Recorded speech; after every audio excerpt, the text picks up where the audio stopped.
Rádio Rio de Janeiro, a emissora da fraternidade, passa a apresentar Luz na Penumbra, programa que leva ao seu coração a mensagem da doutrina espírita.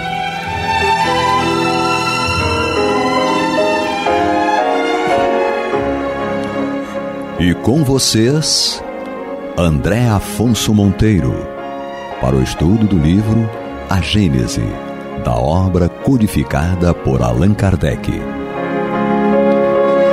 Olá, amigo ouvinte internauta da Rádio Rio de Janeiro, eu sou André Monteiro e hoje aqui mais uma vez com o meu amigo Alexandre Almeida. Obrigado, André, votos, muita paz a todos. E o nosso querido Jefinho, vamos apresentar o programa Luz na Penumbra, estudo da obra A Gênese. Estamos aqui no capítulo 15, Os Milagres de Jesus, e ainda no item 31 que rendeu, né, Alexandre? Maravilha, já vamos, né? para o terceiro programa aqui, falar sobre esse item 31, mas hoje nós prometemos, vamos finalizar o item 31. Vamos lá. Porque esse item 31, fazendo aqui um breve resumo, ele é aquela passagem em que o pai vai levar o filho para ser curado de uma grave obsessão, os discípulos não conseguem curá-lo, e aí Jesus diz que foi por causa da pouca fé deles, pergunta se o pai tinha fé, se ele acreditasse ele ia curar, o pai confirma que tinha essa fé, o menino é curado. No final, os discípulos perguntam por que eles não conseguiram efetuar a cura. E Jesus diz que aquele espírito que estava obsediando, para aquela espécie daquele espírito, precisava de jejum e oração. E aí nós trabalhamos, né, Alexandre, essa questão da fé, do amor do pai. O menino não tinha ali condições realmente de pedir nada, porque estava completamente com a sua autonomia comprometida, da vontade. Falamos da intercessão de Jesus, citamos as questões 476 e 479, mas essa questão é bem interessante. Falamos até do trabalho, do papel da pessoa quando chega na casa espírita para ser curada, nos templos religiosos, e o papel do médium também. E falávamos desse grau de pureza. Será que o médium precisa desse grau de pureza? Quando Jesus fala isso, Jesus espírito puro. E aí ele fala, jejum e oração. Eu lembro do orai e vigiai. Mas será que, Alexandre, eu preciso de um grau de pureza para ser médium ou para trabalhar em algum processo de cura? Não, nós temos que ter um comprometimento consigo, no sentido de no esforço de se melhorar, de superar as próprias limitações, de se transformar a cada dia. Esse é o conceito do verdadeiro espírita, como colocou Kardec. Se transformar num homem melhor a cada dia. Isto é muito diferente de eu ter que estar na condição de um espírito puro e perfeito para começar a praticar o bem, para começar a fazer alguma coisa em prol de outrem. Então, na verdade, a figura do médium ali está também exteriorizada naquele pai, que não era um espírito puro. Era alguém que tinha amor, que tinha feito tudo aquilo que lhe competia como pai dentro daquele processo. Então o médium, é claro que ali nós temos Jesus, na acepção técnica do termo, como médium de Deus ali. Mas trazendo para o nosso raciocínio, o médium na casa espírita, ele tem que ter esse comprometimento consigo, com o trabalho, com a qualificação, de modo que ele possa ser um instrumento em condição de atrair o bom espírito. Não é isso? Aquele pai, ele logrou êxito em chegar até Jesus pela sua conduta. Se ele não tivesse ali tendo na sua prática, com certeza ele procurou os discípulos. Ele pediu a moda dele, porque você fez a leitura há 2 programas anteriores do diálogo dele com Jesus. Aquilo é uma autêntica prece. Sim. Aquilo é uma autêntica prece. Vamos até repetir aqui. Por favor. Jesus ele pergunta pro pai do menino há quanto tempo ele está assim. E o pai diz, desde a infância. O espírito quer lançá-lo na água e no fogo para matá-lo. Mas, aí o pai, né? O espírito quer matá-lo, desde a infância que ele está assim. Mas se você pode alguma coisa, ajuda-nos. E aí Jesus responde: se podes crer, tudo é possível àquele que crê. O pai do menino, banhado em lágrimas, logo exclamou: Senhor, eu creio, ajuda-me na minha incredulidade. Eu acho que essa incredulidade que ele diz aqui é na minha impotência. Exatamente. É na minha impotência. Eu sei que eu não posso, mas você pode. Isso. Aquilo, exatamente. Você Até pode. onde eu tive, eu pude dizer se eu fui. Isso aí. E assim somos nós na nossa relação com Deus. Essa didaticamente é mais uma instrução para todos nós, de que a prece, ela não necessariamente tem que ser aquela prece decorada, né, em que nós nos colocamos numa condição até de formalidade da comunicação com Deus, mas da humildade. Você vê que Jesus pergunta assim: há quanto tempo? Obviamente que Jesus teria conhecimento, mas provoca na criatura humana que está em processo evolutivo todo esse exercício de humildade. Ele teve que externar para Jesus o que estava acontecendo e humildemente suplicar com amor: olha, eu já fiz o que estava ao meu alcance. Eu posso não compreender, mas eu sei que o Senhor pode. Me ajuda. Então, olha só, aquele amor de pai, como você relatou muito bem. Só quem, né, tem amor ao próximo, mais próximo, seja na condição de pai, de vovô, de tio, de padrinho, enfim, uma criança sofrendo, né, o que parece era um jovem, talvez um adolescente, mas desde a infância, naquela proporção, imagine a dor desse homem. E naquele momento ele chega aos pés de Jesus e diz assim: me ajuda, que eu sei que o Senhor pode. É claro que Jesus poderia, mas faltava todos esses elementos que você colocou. As leis de Deus são imutáveis. O processo ali expiatório do menino colocar ao fim, mas tudo isso está envolvido na questão. O trabalho do pai. Mesmo inconscientemente, nós já vimos que aprendemos com essas questões do Livro dos Espíritos, que lemos nos programas anteriores, que o Espírito encarnado, ele está ali vencendo aquele processo. Então você vê que a atuação do terceiro, e aí nesse caso os terceiros, o bom Espírito na figura de Jesus e do Pai, foi primordial. Por quê? Vamos recordar Aristóteles, olha a filosofia aí, né? Que é um dos tripés da doutrina. Ele diz que o livre-arbítrio não é simplesmente você pedir, você querer, é você de estar em condições de agir. Uma diferença muito grande. E aí me recorda aquela passagem de Manuel Flamengo de Miranda, quando num processo de desobsessão, Dr. Bezerra assim: vamos promover a vinculação de fulano, do espírito, ao médium. E aí mas o espírito não queria o obsessor. E aí Manuel Flamengo de Miranda questionou: mas doutor Bezerra, nós não vamos estar infringindo o livre-arbítrio? Ele falou assim: ele não está em condição de fazer essa escolha. Então esse menino, esse jovem, ele não estava em condições de contribuir com essas peças que ainda faltavam. Mas o amor do pai. Então o médium, ele não pode ter a ideia de que ele precisa se tornar um anjo para poder executar a contento a sua tarefa. Nós comentávamos nos bastidores: há uma diferença entre ser do mundo e ser mundano. Nós ainda somos criaturas imperfeitas, com muitas questões a serem trabalhadas. E a proposta é justamente essa. Olha, você trabalha, busca se melhorar, mas dê a Deus o que é de Deus, a sua parcela de contribuição. Isso nós podemos, apesar das nossas inferioridades. Sim, salvo engano, essa passagem que você citou está na obra Ética a Nicômaco, que era o filho de Aristóteles, né? E ele faz um apanhado ali de ética e moral para o filho. Salvo engano, está nessa obra. E é interessante que ele diz ali também que liberdade, nosso conceito de liberdade, ele é bem distinto daquilo que a gente, né? Quando assim, eu sou livre para fazer o que quero, mas eu sou livre para não fazer aquilo, né? Então, assim, enfim. E aí entra nessa questão das paixões e dos vícios e desse jejum e oração que Jesus coloca para nós, né?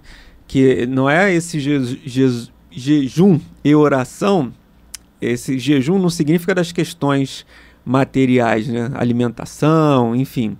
Mas ele aprofunda muito mais nesse jejum na questão das nossas paixões, dos nossos vícios, das nossas imperfeições, né? Isso porque para sermos instrumentos dos bons espíritos, nós temos que ter condições mínimas, né, de vinculação.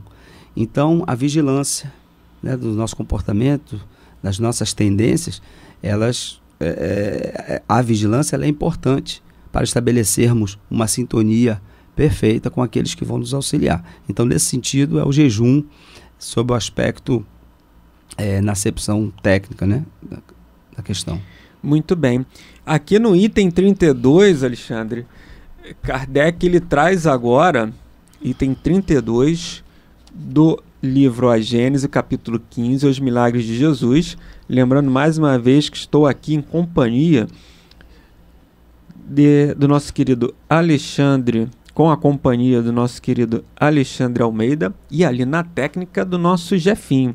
Aqui no item 32, Kardec reproduz o Evangelho de Mateus,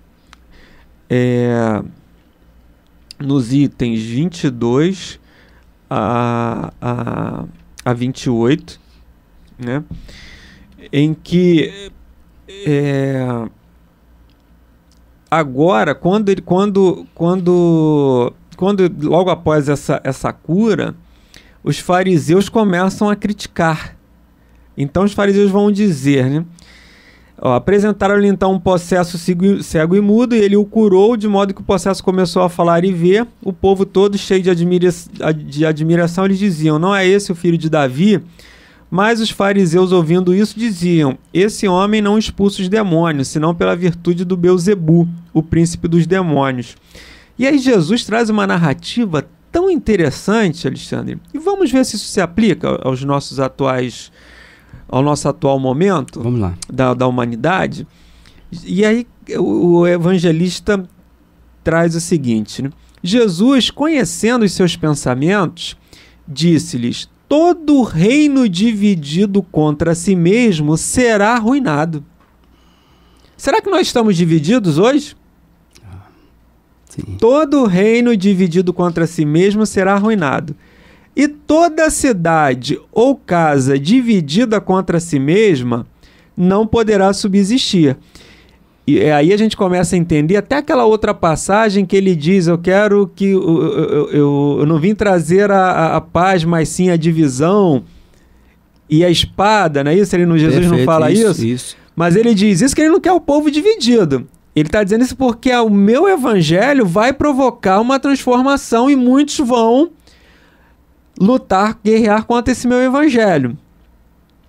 E aqui aí a gente vê que ele não poderia se contradizer. Olha o que ele está falando aqui agora. Ele não queria o povo em divisão, porque aqui ele está dizendo justamente o contrário. Porque muitas pessoas usam isso: Jesus queria a guerra. Não era isso. Ele dizia que a mensagem dele ia provocar uma questão. E aí ele coloca: toda cidade ou casa dividida contra si mesma não poderá subsistir. Se Satanás expulsa Satanás, ele está dividindo contra si mesmo. Como, pois, o seu reino poderá subsistir? E se é por Belzebu que eu expulso os demônios, por quem vossos filhos os expulsarão? Por isso, eles mesmos serão vossos juízes. Se eu expulso os demônios pelo Espírito de Deus, o reino de Deus, portanto, veio até vós. Olha que interessante, né? Primeiro ele vai dizer, vai nos chamar à reflexão que um povo dividido é um povo destruído. Certo. Onde há desunião, onde há... É diferente de dialética, de debates construtivos, onde as pessoas expõem o seu pensamento, expõem o seu ponto de vista de forma a construir alguma coisa. Perfeitamente. E hoje nós estamos vivendo ao contrário. As pessoas estão expondo seus pontos de vista para destruir aquilo que eles não concordam. Lamentavelmente, nós estamos repetindo comportamento de séculos. 2000 anos atrás, né? 2021 anos, né? Atrás. Porque quando Jesus fez nos convidou a essa reflexão, como você colocou, foi justamente adiantando o seguinte: olha, em meu nome, as paixões humanas vão se apossar e, na verdade, priorizar, o homem vai priorizar os seus interesses. Então, nós estamos há séculos tratando dos nossos interesses. Da mesma forma. Exatamente. Políticos, econômicos, sociais. E aí, em nome da fé, olha, nós já aprendemos aqui que fé é algo muito diferente disso aí. Que a gente imagina. Que a gente imagina. Mas em nome de Deus, nós já fizemos inúmeras guerras, nós já matamos, já morremos. E nós temos que estar vigilantes, como você colocou. E nós espíritas temos, por amor a Jesus, o dever de estarmos vigilantes com relação a isso. Nós temos o compromisso de levar o Evangelho a todos os cantos, a começar dentro de nós. Então, onde nós estejamos, estará ali o Evangelho. Entretanto, as nossas paixões, elas têm que ser filtradas, domadas por nós, e jamais serem priorizadas ou, em nome delas, nós criarmos animosidade.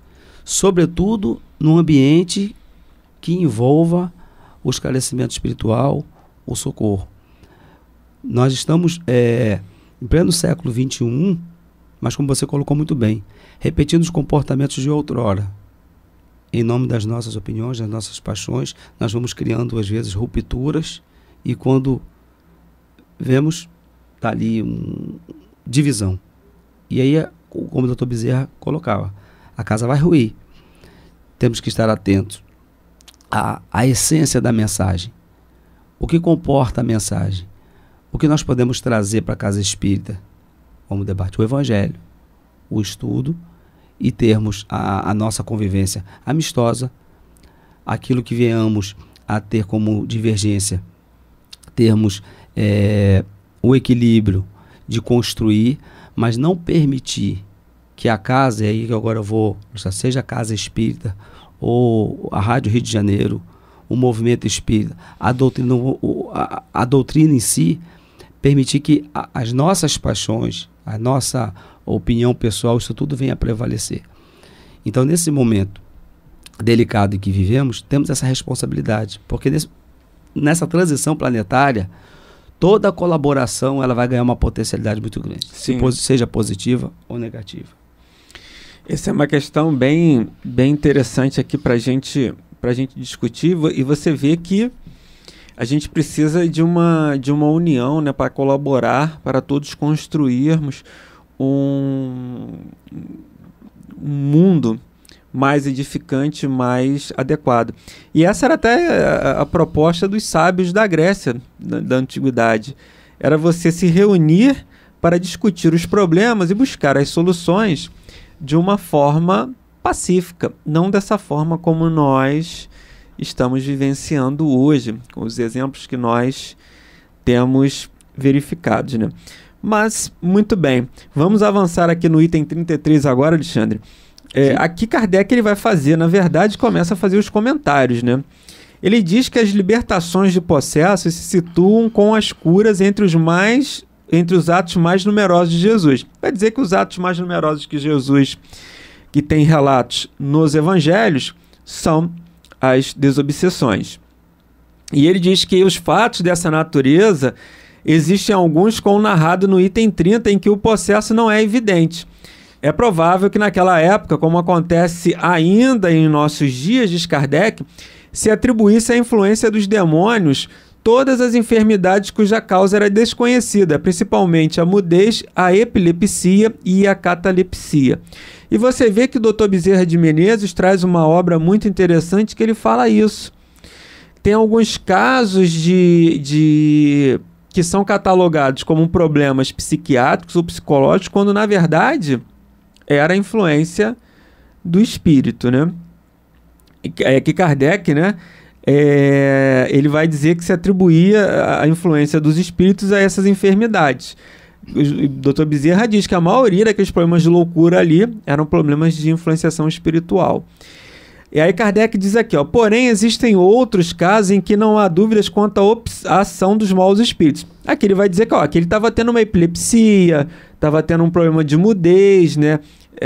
surdo, catalepsia, então era um problema orgânico, não era espiritual.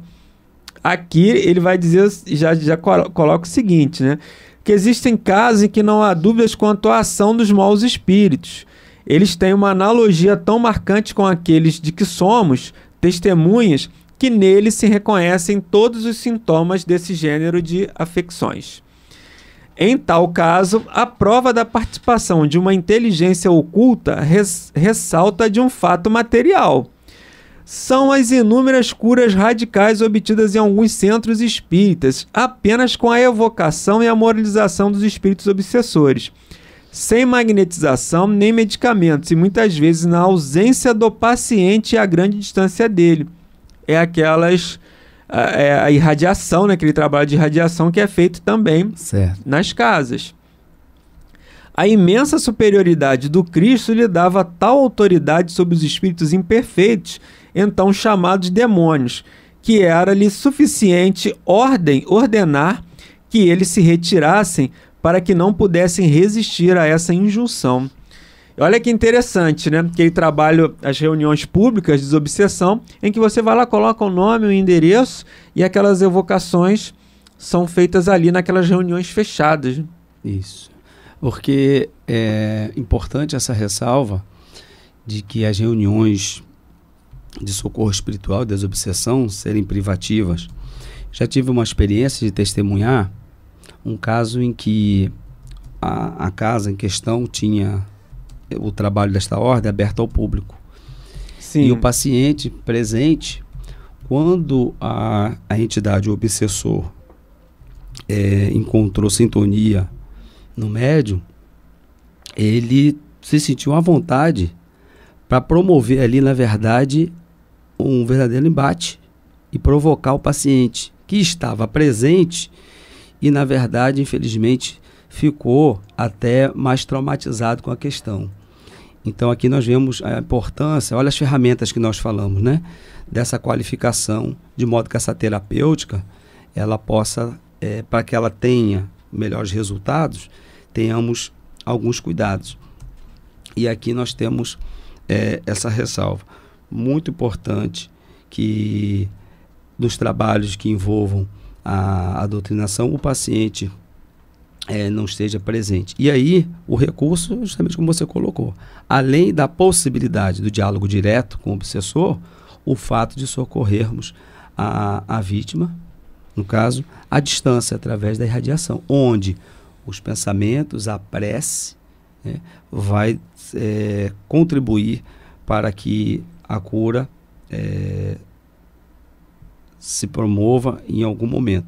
E como você colocou muito bem, tudo respaldado nas leis de Deus, conforme as necessidades de cada um, no tempo de cada um, e a contribuição que cada um vai dar. Falávamos da ação justamente por isso, porque veja bem, muitas das vezes, de todos os agentes envolvidos, de todos, vamos imaginar a seguinte hipótese: o corpo mediúnico é qualificado, com um bom treinamento, a casa observando ali as recomendações doutrinárias, mas às vezes o paciente recebe uma orientação, né, e está invigilante. Vai causar um obstáculo maior para toda aquela vibração, aquelas irradiações, ou até mesmo o socorro direto espiritual, de algum espírito que vai se aproximar para dar um bom conselho, para quando ele se desdobrar. Então, na verdade, o jejum, citado por você, ele envolve a todos Sim. nesse processo, né? Ou seja, o jejum é a condição ideal para se realizar um trabalho espiritual. E essa condição ideal é estar minimizando toda e qualquer interferência de natureza material ou espiritual que seja maléfica, de modo a não causar obstáculos. Muito bem. Amigos ouvintes, nós chegamos ao final do programa de hoje, desejando a todos muita paz em seus corações e até a próxima semana, se Deus quiser. Obrigado, votos muita paz a todos. Você está ouvindo o programa Luz na Penumbra.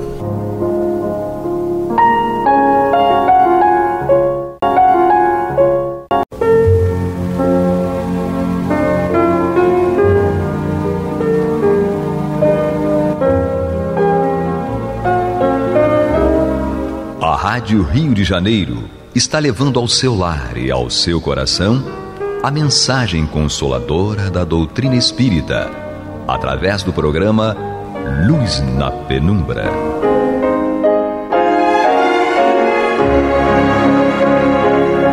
E agora com vocês, Nádia do Couto Vale, para comentar o céu e inferno ou a justiça divina segundo o Espiritismo, da obra codificada por Allan Kardec.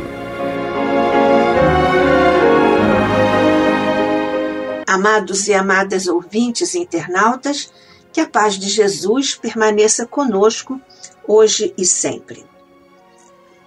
Nós que trabalhamos à mesa mediúnica e aqueles que não trabalham à mesa mediúnica, todos temos sempre informações a respeito do que acontece nessas reuniões acerca do planejamento dos espíritos que são responsáveis por essas reuniões, e são sempre espíritos de alto gabarito e de grandes conquistas. E nós que trabalhamos à mesa mediúnica, encarnados, não sabemos quais são os espíritos que vêm conversar conosco, mas os espíritos coordenadores da reunião, supervisores da reunião, sabem disso porque são eles que trazem, que planejam a chegada para a orientação desses espíritos. Quando Kardec fazia as reuniões lá na Sociedade Espírita de Paris, ele muitas vezes, a maioria absoluta das vezes, ele fazia evocação de determinados espíritos em determinadas circunstâncias e condições, justamente porque o objetivo era didático, era para compor as partes necessárias no planejamento da codificação, da obra toda que ele codificou.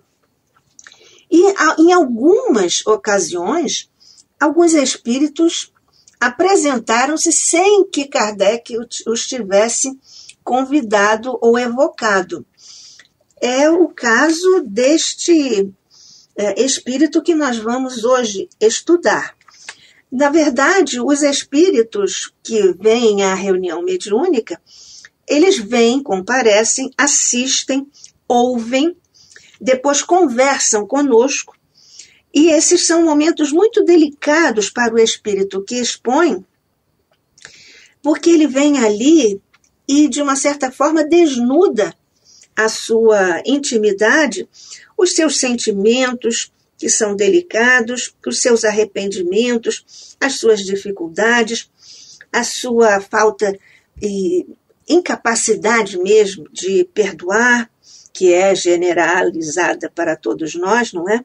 Ou então eles revelam a sua arrogância, a sua maldade, o seu desejo de vingança, ou então seus sofrimentos e suas angústias. E este é um momento muito delicado para nós que somos dialogadores, que conversamos com esses espíritos, porque muitas vezes o sofrimento é de tal ordem que não é prático, não é eficaz nós fazermos argumentação apenas com a linha do raciocínio. É preciso que nós tenhamos a condição de ir aos poucos, com muita paciência, conversando com esses nossos irmãos, até que nós possamos encontrar uma brecha para que ele possa fazer emergir e trazer a nós, naturalmente, para ele se liberar de muito sofrimento, de muitas condições dolorosas que jazem, permanecem na sua intimidade profunda.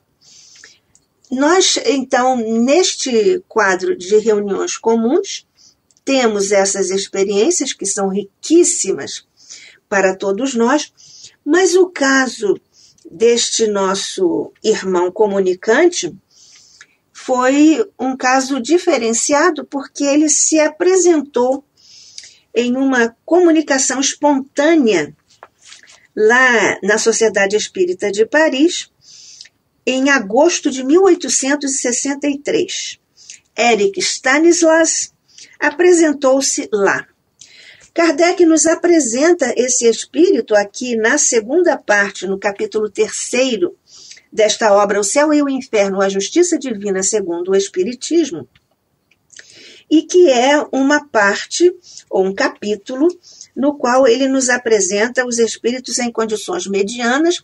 Já estudamos alguns e agora vamos conhecer juntos e estudar o quadro, a situação, a condição de Erich Stanislas, espírito em condições medianas. Mas Kardec não nos apresenta Erich Stanislas com dados biográficos, o que geralmente acontecem aqui com essas propostas de Kardec, acontecem com os espíritos em todas as catalogações, ou em todos os níveis em que ele os catalogou. Então, nós vemos que, não havendo dados biográficos, nós podemos mais ou menos captar, deduzir, inferir algumas questões pela comunicação que ele veio trazer de forma espontânea.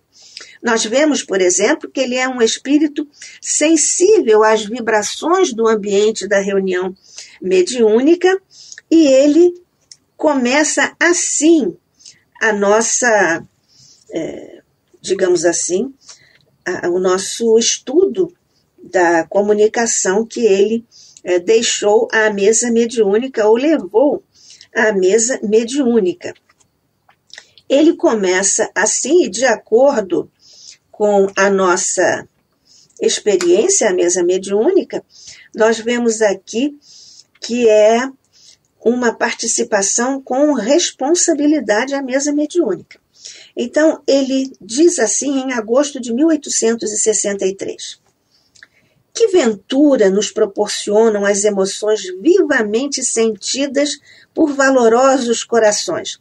Aqui nós vemos a sensibilidade dele à mesa mediúnica. E a sensibilidade às vibrações do ambiente, porque ele captou o que os corações ali dos que integravam o grupo mediúnico estavam ali oferecendo à reunião. Ó suaves pensamentos que vindes abrir o caminho da salvação a todo que vive, a tudo que vive, que respira material e espiritualmente. Não deixe jamais o bálsamo consolador de derramar-se profundamente sobre vós e sobre nós. De que expressões nos servirmos que traduzem a felicidade dos irmãos desencarnados ao perscrutarem o amor que une a todos? Nós vemos aqui que ele nos fala da emoção de descobrir o bem e o amor por toda parte. Ele diz que assistiu a toda a reunião e ouviu, compreendeu e diz exatamente o que vai cumprir como seu dever, qual seja, será o de instruir a classe dos espíritos inferiores imperfeitos. Esse será o seu trabalho no plano espiritual que ele nos traz aqui, logo no início dessa sua comunicação espontânea. Ele continua: ah, irmãos, quanto bem por toda parte, que de sentimentos suaves, elevados e simples como vós, como a vossa doutrina, sois chamados a implantar ao longo da estrada a percorrer. Mas também, quanto vos será outorgado antes mesmo de terdes adquirido direitos. Ele aqui estabelece, naturalmente, uma relação direta entre o trabalho que fazemos com denodo, com dedicação, com desinteresse total, com abnegação, portanto, e o que está ou fica reservado a todos nós como uma espécie de retribuição da lei.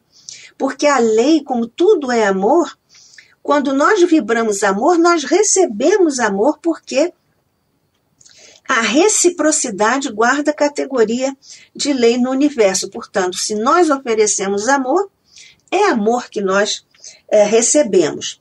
Então, nós vemos aqui que ele ainda vai instruir a classe dos espíritos imperfeitos, inferiores. Nós temos também aqui as consequências do nosso fazer, do nosso vibrar, do nosso desejar. É também o que está explicitado, oferecido aqui como nosso estudo e para nosso entendimento e progresso, as conclusões a que nós podemos chegar com este estudo aqui do nosso Eric Stanislas. Então, ele diz, por exemplo, como consequência de compreender. Na verdade, a compreensão vem primeiro de uma captação de uma ideia, ela se aninha no nosso psiquismo, na nossa consciência, até, digamos assim, com os nossos desejos de compreender, de entender coisas, de aprender coisas, e então nós chegamos à fase da compreensão. Em didática, nós temos uma hierarquia das habilidades intelectuais na obra catalogada ou supervisionada por Bloom, mas é uma questão que agora nos escapa, mas quem tiver interesse é bastante interessante para todos nós. Nós estudamos e damos isso nas nossas aulas. Então, ele diz assim, como consequências de compreender. Ele diz, eu estava longe de ser feliz. Abismado na imensidade, no infinito, os meus padecimentos eram tanto mais intensos quanto difícil me era o compreendê-los. Nós vemos também como esse processo que é patrocinado por espíritos orientadores em nome de Jesus, naturalmente de Deus, quando eles nos acompanham enquanto encarnados e enquanto desencarnados, e também quando estamos à mesa mediúnica, nós continuamos a ser orientados, protegidos, instruídos por todos esses espíritos abnegados que são nossos mentores, nossos amigos espirituais. Então, ele agradece as forças que recobrou durante a reunião. Ele diz ainda, assisti a tudo quanto se passou esta noite. Ouvi, compreendi e vou procurar a meu nuto, quer dizer, de minha parte, cumprir o meu dever e instruir a classe dos espíritos imperfeitos. Ouvi, eu estava longe de ser feliz. Abismado na imensidade, no infinito, os meus padecimentos eram tanto mais intensos quanto difícil me era o compreendê-los. Nós aqui temos alguns fundamentos, alguns princípios da orientação para a nossa evolução que está contida na codificação de Allan Kardec, na codificação do Espiritismo. Nós vemos, por exemplo, ele aqui mencionou o dever. O dever está ligado à razão. E nós estudamos isso em O Evangelho segundo o Espiritismo, no capítulo 17, no item 7. Lá em O Evangelho segundo o Espiritismo, nós temos que o dever é uma bravura da alma que enfrenta as angústias da luta. É austero e brando, pronto a dobrar-se às diversas complicações, conserva-se inflexível diante das suas tentações. Nós estamos aqui estudando pela Rádio Rio de Janeiro, a emissora da Fraternidade, no programa Luz na Penumbra, a obra O Céu e o Inferno, ou A Justiça Divina segundo o Espiritismo. Eu, Nádia do Couto Vale, e você, amigo, amiga, ouvinte, internauta. E agora continuamos o estudo e as nossas reflexões a respeito da comunicação espontânea que o espírito Eric Stanislas ofereceu lá na Sociedade Espírita de Paris. E nós estávamos falando sobre o dever, porque ele diz assim, da minha parte eu vou procurar cumprir o meu dever. e instruir a classe dos espíritos imperfeitos. Ele tinha aqui um trabalho a fazer e ele disse que estava pronto para fazer esse trabalho porque ia cumprir o seu dever. Nosso querido filósofo poeta da doutrina espírita, o nosso querido Leon Denis, em sua obra, todas as obras dele são magníficas, mas nesta obra em particular, Depois da Morte, ele diz que o dever é o conjunto das prescrições da lei moral, a regra pela qual o homem deve conduzir-se nas relações com seus semelhantes e com o universo inteiro. Figura nobre e santa, o dever paira acima da humanidade, inspira os grandes sacrifícios, os puros devotamentos, os grandes entusiasmos. É inflexível sempre, ergue-se diante de nós, apontando o rumo do progresso. É obrigação moral e se apresenta através de múltiplas formas. É o dever para conosco, o dever profissional, o dever social, o dever para com o outro, o dever para com Deus. E, naturalmente, o dever para com o trabalho, porque está aqui já referido o dever profissional. É nessa perspectiva que nós conferimos aqui o que está na fala do Eric Stanislav. Vou cumprir o meu dever trabalhando para esclarecer os espíritos infelizes inferiores. Então, é nessa condição que nós vemos também aqui ele fazer essa, digamos assim, ele está firmando um compromisso que já estava naturalmente delineado, confirmado no seu psiquismo profundo, na sua vontade para ele fazer exatamente essa questão. Então, nós vemos ainda que o dever como obrigação moral pode revestir-se de caráter absoluto, o dever, por exemplo, de não matar, não matarás. Segundo o filósofo Kant, é o imperativo categórico. Ou também essa obrigação pode revestir-se de um outro caráter. Em vez de absoluto, como é, aqui o não matarás, pode ser relativa e pode ser condicional. Por exemplo, se queres ser sábio, instrui-te. É também um imperativo de Kant, mas é um imperativo hipotético. Se você quiser, você faz isso, você se instrui. Mas no outro caso, não há escolha. Por isso que ele se chama imperativo categórico. E, portanto, os deveres distinguem-se como estritos, que são de simples justiça, ou então largos, quando eles dependem da caridade.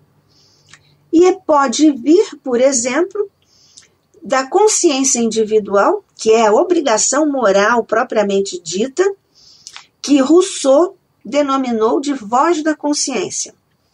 Ou então, ele também pode vir da presença em nós de uma consciência social ou consciência coletiva, quando há grandes catástrofes, grandes sofrimentos que atingem muitas pessoas, às vezes até a humanidade inteira, nós vemos que há um despertamento, um sublevamento da consciência.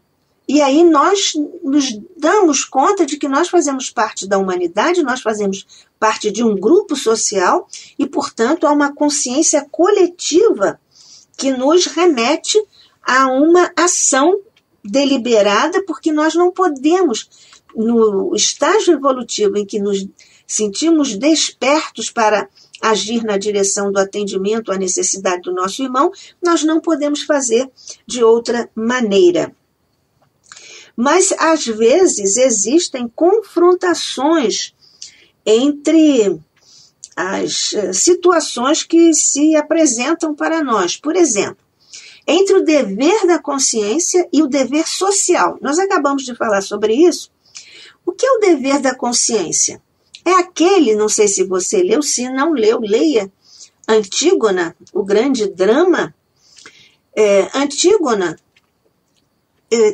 insistiu em enterrar seu irmão segundo a religião, porque seu tio Creonte tinha retirado a possibilidade de ele ser enterrado porque tinha traído no entendimento do tio de Antígona, que era o rei na época.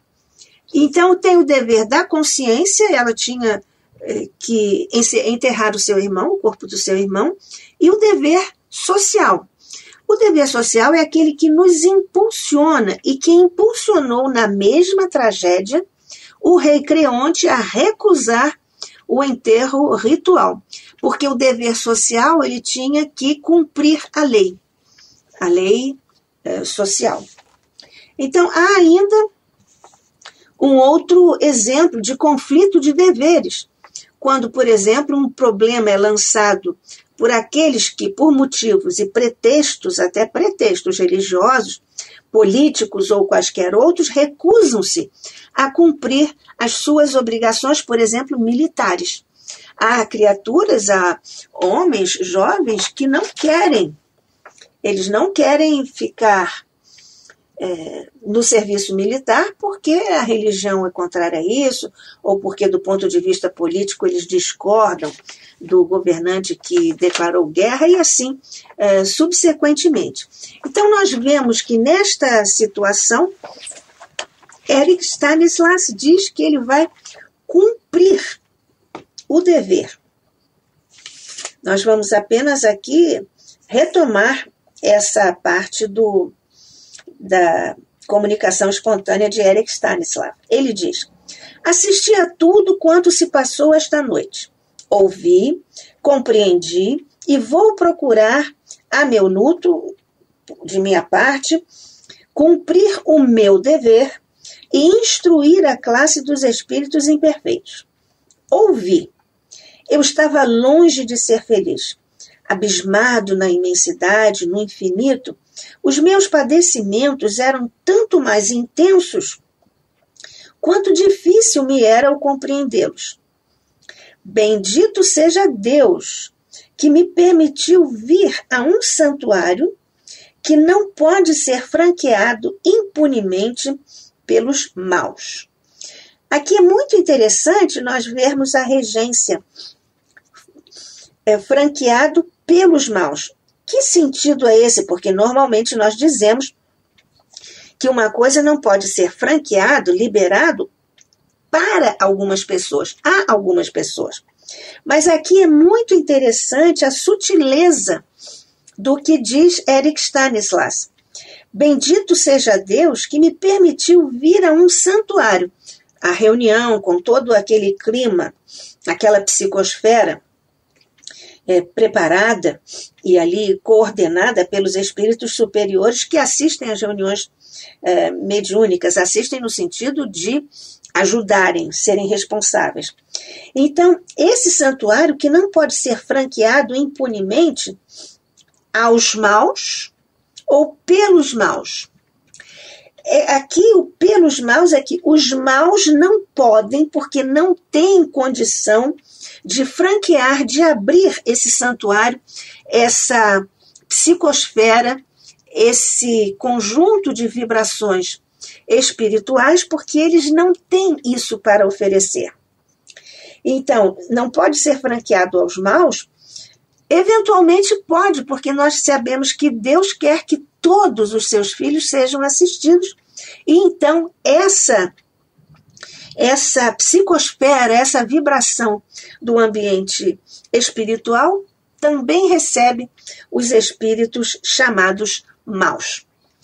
O assunto é muito importante, é uma comunicação espontânea e razoavelmente curta, mas é muito rica. Nós vamos continuar com esse estudo em nosso próximo encontro, se Deus quiser, aqui com você, amigo, amiga, ouvinte, internauta, pela Rádio Rio de Janeiro, a emissora da Fraternidade. Que a paz de Jesus permaneça conosco hoje e sempre. Que assim seja.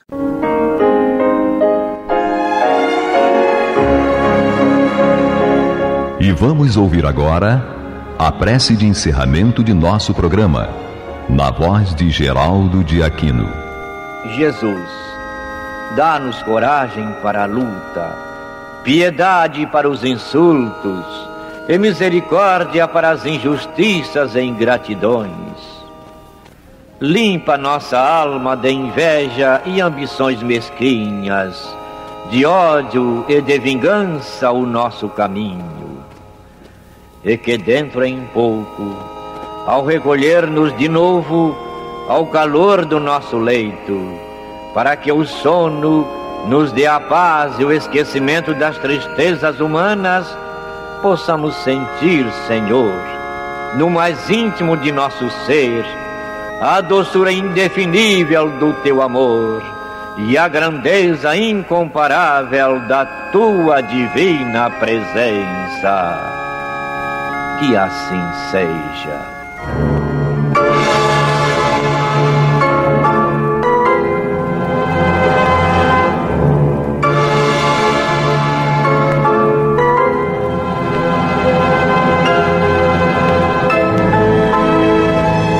Acabamos de apresentar o programa Luz na Penumbra, que voltará a ser apresentado amanhã às 21 horas nesta emissora.